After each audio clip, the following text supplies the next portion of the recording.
Bonjour à tous, je suis au Zénith d'Auvergne aujourd'hui avec un grand monsieur de la chanson française. Bonjour Frédéric François et merci d'être à mes côtés. Bonjour, ça me fait très plaisir d'être là. Alors parmi vos nombreux tubes, j'ai choisi Je t'aime à l'italienne, sorti en 1985. C'est une des plus belles déclarations d'amour qu'on puisse faire. Oui, il y en a eu beaucoup. Il y a eu Mon cœur te dit je t'aime et d'autres où j'ai fait des déclarations très fortes avec des mots et qui avaient beaucoup de sens et du poids. Mais cette chanson-là était un peu particulière. Au début, on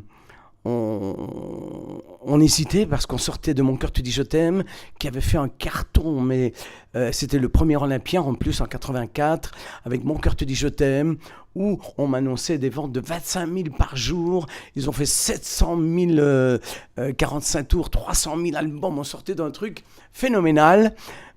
Et voilà que je leur présente Je t'aime à l'italienne.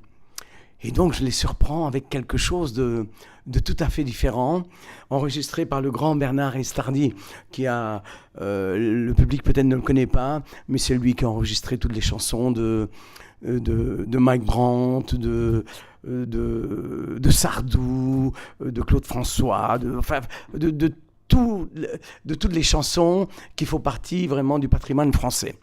Et donc, c'est lui qui a enregistré cette chanson-là. Elle avait une particularité parce qu'il m'a dit viens, pardon, on ne va pas l'enregistrer à Paris, je suis en vacances, tu vas venir chez moi dans le sud. Et nous voici partis dans le sud.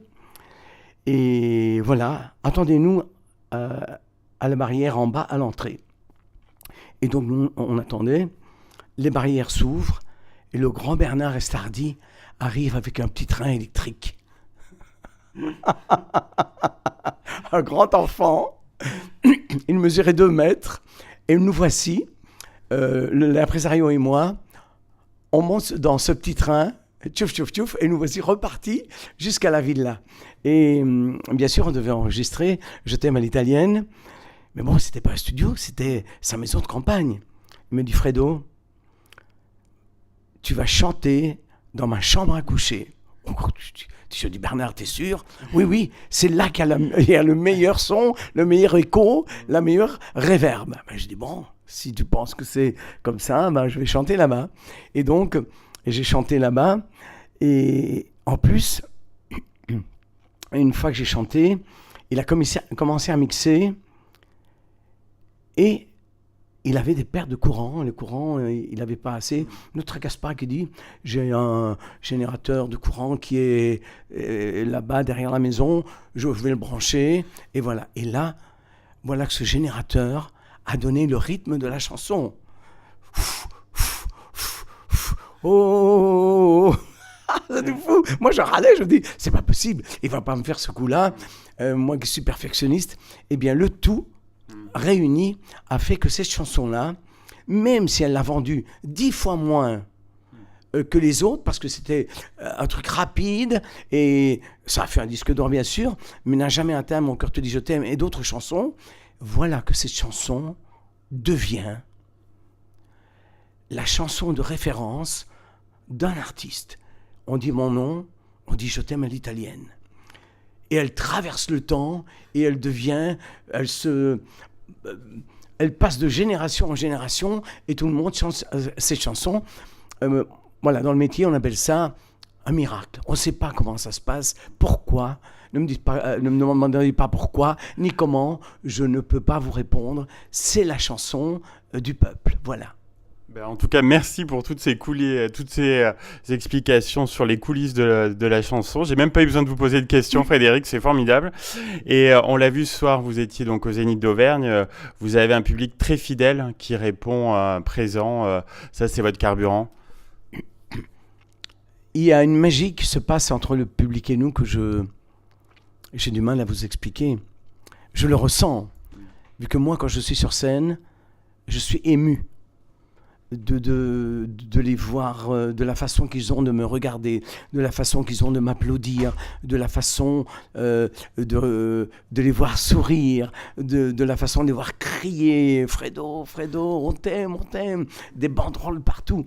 Il y a comme une magie, comme si, tout d'un coup, le personnage que je représente fait partie de leur famille.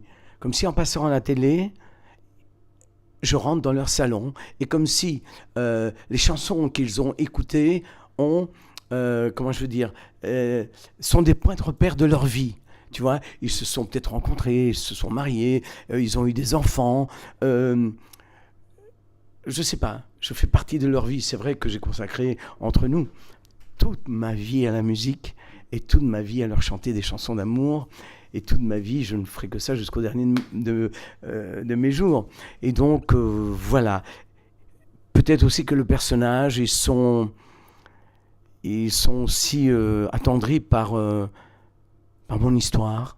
L'histoire de mon père, ouvrier mineur, qui voulait que son fils devienne un jour une star, parce que lui voulait être chanteur, tu vois, et qui a mis tout en œuvre, et petit à petit, interview après interview, un petit article par-ci, un petit article par-là, finalement on a rencontré les bonnes personnes, et on a commencé à faire des chansons qui sont devenues des tubes.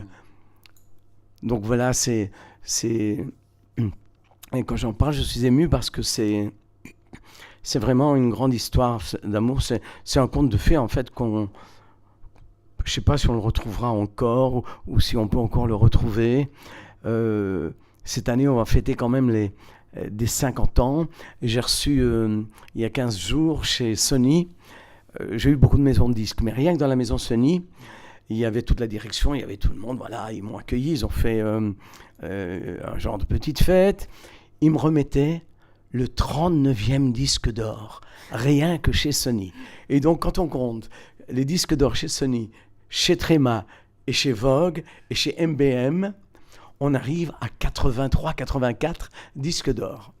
Moi, je trouve, mon Dieu, ça, magnifique, papa. Si tu m'entends aujourd'hui, c'est la fête des pères. Si tu m'entends de là-haut, regarde un peu ce que tu as fait. C'est magnifique. Jamais on aurait imaginé qu'un seul instant que ça se serait passé comme ça, tu vois, sachant que nous avons affaire à des hommes d'affaires qui sont des majors, qui ne vous voient pas comme le public vous voit. Eux, quand ils me regardent, à mon avis, ils voient un euro, et j'ai une forme d'euro, en tout cas, il n'y a que les chiffres qui parlent pour eux, tu vois ce que je veux dire. Et donc, voilà, c'est une belle histoire. J'espère qu'elle va se continuer encore quelques années, jusqu'au bout, si Dieu me prête vie, et voilà. Justement, alors de quoi vous rêvez pour la suite de votre carrière et qu'est-ce que vous prévoyez pour ces 50 ans de carrière ? Alors, ce qu'on prévoit, c'est bien sûr d'abord un album exceptionnel, j'espère. J'ai fait plein de chansons. Elles seront aussi belles que toutes celles que je leur ai écrites jusqu'à présent. Il y aura un grand événement à Paris, c'est très important, qui sera le bouquet final où on va donner rendez-vous aux Belges, aux Suisses, aux Français. Il y en a qui viennent de l'île de la Réunion, il y en a qui viennent du Canada, ils viennent de partout pour fêter avec moi l'événement, quand on fait un événement comme l'Olympia par exemple. Et donc voilà, un disque qui sortira en février. Il y aura sûrement un concept pour cette fin d'année. Il y aura aussi un livre, parce que les 50 ans, il faut aussi qu'on les voit en images. Hein, ça va être très important. Et donc voilà, tout ça est en chantier et ça va être beaucoup de travail et beaucoup de bonheur. Parce que tu vois, on peut dire que c'est du travail, mais quelque part, moi, quand je me mets au piano et j'écris une mélodie, je regarde le ciel parce qu'elle me tombe du ciel et je me demande, mon Dieu, merci. C'est magique. On ne sait pas ce qu'elle va devenir. On va la construire. Je vais diriger les musiciens, je vais diriger les choristes, je vais diriger l'orchestrateur. Et puis, waouh, je vois naître la chanson. Je me dis, mon Dieu, génial. Eh bien, un grand merci Frédéric François. C'était un honneur de vous rencontrer. J'espère qu'on se reverra pour l'histoire d'une autre chanson. Avec plaisir. Je pense que toutes mes chansons ont une histoire. On n'en doute pas.